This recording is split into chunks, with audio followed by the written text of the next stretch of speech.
I've been straight edge all my life, and the reason why is because of my favorite wrestler, CM Punk, and yeah, I think I looked up to him since I was like 13 years old. That was like when I first started wrestling. That was when I saw him on a show, even though, which is so weird because it's like right when I got into it, I think that was like a couple months before he like basically went on this like whole like 8 year.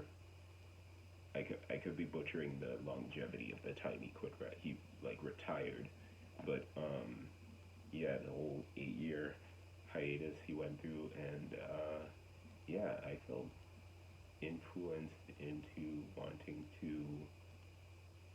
never drink, smoke, or do drugs because of him.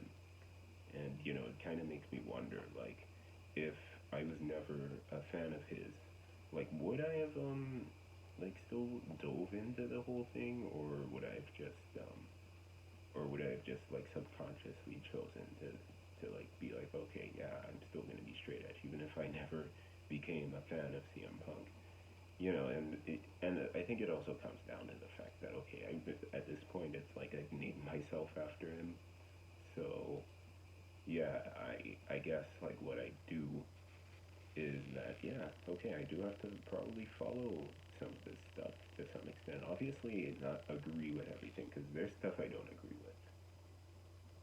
There's stuff like that he said on podcasts before that I don't agree on 100% too.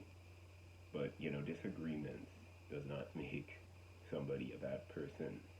I realize, and I feel like sometimes people do need to learn that.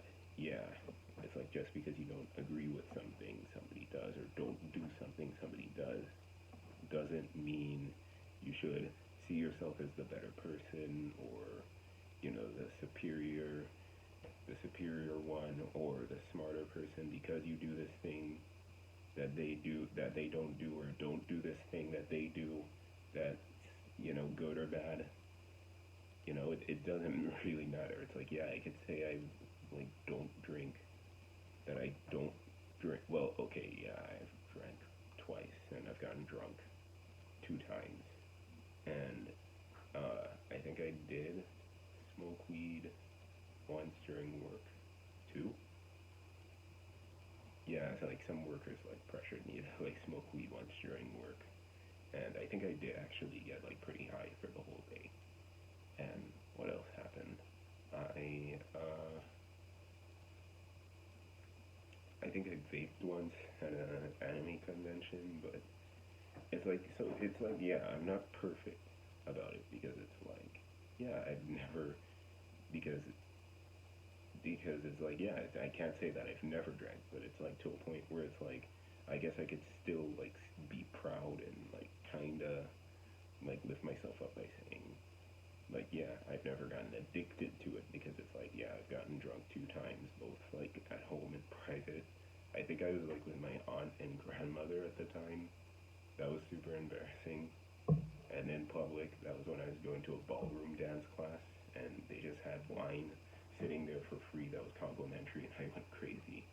And uh, the fact that I came home in one piece with all my belongings and and nothing going missing, nothing going wrong was like a weird miracle. Yeah, a really weird miracle.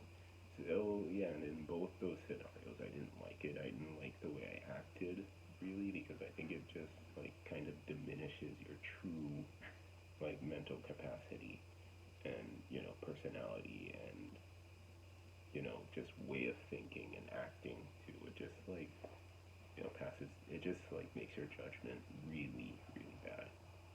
It makes you do really dumb things, and also like let's not mention the whole imbalance thing and the fact that you don't talk properly and stuff too. But other than that, it's like yeah, I bring those up because it's like I can't say that I'm completely perfect and that I've never done those things before, but I've never gotten addicted to them before because I like deduced that I didn't like it. But that doesn't give me an excuse to like really see myself above people who do these things and just can't help themselves.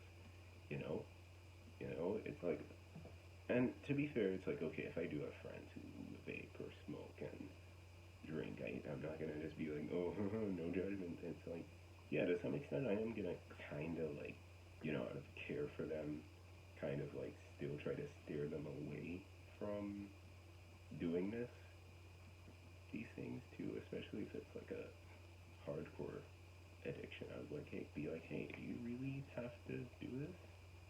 Like, do you really have to do this? Like, why do you do it? And I just sit them down and not be like mean about it. It's like I'll probably, and it'll be like that conversation you have with someone where you just talk it through and like try to help. And I don't mean like okay, be a psychiatrist about it and like try to pick their brain, but just like be their friend and like tell them, hey, like I get it, and I'm sorry you feel like you need to do this, but I could help you out of it. But overall, I think my main purpose, that's like my main purpose when it comes to like being an advocacy for straight edge culture, and also just the idea of not doing drugs too. And I think another thing I would advocate for is like, okay, if you're somebody who's like really trying to like, probably enjoy parties and concerts more, I think I would want that person who doesn't drink to not feel like they have to drink because like 70% of the people in that party are drinking or smoking or sniffing their keys. uh, you know, like hang out with the 30% who, like you, are buying the water, the mineral water that they have because they don't have any, because I think their budget is too low to buy other drinks to like appeal to you to appeal to a person who is straight edge. I mean, it's kind of like expecting a low budget concert to have normal meat food and also selling vegetarian food and halal stuff. It's unrealistic. It's really really unrealistic. And and but it's like I still want people to understand that like hey, it's like if you don't drink it's fine. Like yeah, you can like and you want to enjoy the music scene more and like still want to enjoy going to parties, then like okay, first off, go to like those parties that probably don't that probably aren't as like adult too much. I think like concerts aren't good for that because especially if it's like 18 plus or 21 plus concerts because they pretty much just want people to get drunk or high and do all the stuff people do in 18 plus concerts too, and it's just it just doesn't work. I just like grow to not like the culture of those concerts. It's weird, but yeah, that is a thing.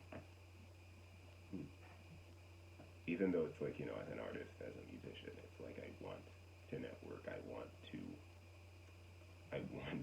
do stuff like this with people and to like connect with people and other artists and potentially do collabs. But sometimes it's like yeah, you kind of do need to know when to like just avoid these things at all costs to some extent. Hmm.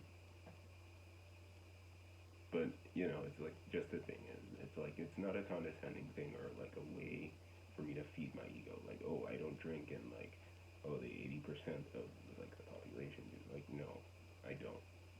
I don't do that. I'm not into that.